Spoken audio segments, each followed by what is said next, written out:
கைய கட்டி பாடு, கைவலி வராது. கைய கட்டி பாடு, கைய கட்டி பாடு, கைய கட்டி பாடு, கைவலி வராது. கைய கட்டி பாடு, கைவலி வராது. நடனமாடி பாடு, கால்வலி வராது. நடனமாடி பாடு, கால்வலி வராது. குதிப்போமா தேவனே, பாடுவோமா கர்த்தரே. எல்லாரும் குதிப்போமா தேவனே, பாடுவோமா கர்த்தரே.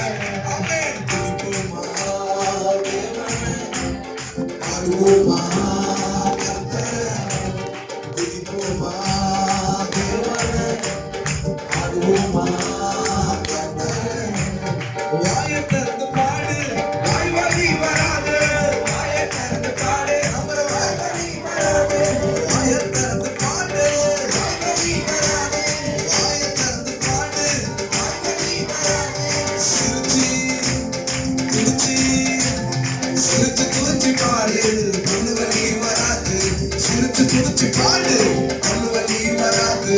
குதிப்போமா தேவனே, பாடுவோமா கர்த்தரே.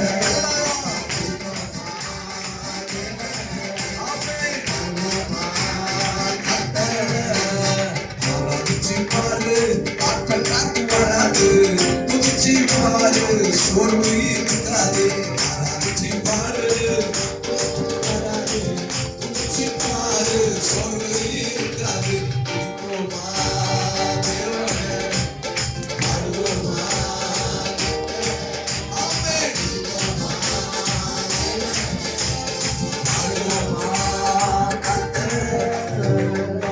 சிலருக்கு டவுட் என்னன்னா, அது எப்படி சிரிச்சு துதிச்சு பாடும் பைபிள்ல இருக்கா? ஒரு சிலர் விமர்சிக்கிறாங்களே யூடியூப்ல எல்லாம், பைபிள்ல இருக்கான்னு கேக்குறாங்க. பைபிள்ல இருக்கு.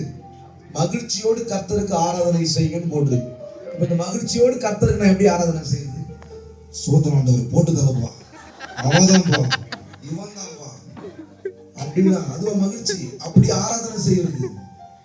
மகிழ்ச்சியோடு கர்த்தருக்கு ஆராதனை செய்ய என்ன அர்த்தம்? எனக்கு ஒரு தேவன் உண்டு. அந்த விசுவாசம் உள்ள இருக்குமானால் உண்மையாக மகிழ்ச்சி வரும், நம்பிக்கை பெருகும். கர்த்தர் எனக்காக யாவை செய்து முடிப்பார்னு வாய் சொல்ல ஆரம்பிச்சிடும். அதுதான் சங்கீதக்காரனுக்குள்ள இருந்தது. அல்லேலூயா. வாய் அப்படிதான் பேசணும். அதான் விசுவாசித்தேன் ஆகையால் பேசுகிறேன். அப்பதான் அப்படி பேச முடியும். மகிழ்ச்சினா சிரிச்சுக்கிட்டு இருக்க மாட்டேங்க கிடையாது. அல்லேலூயா.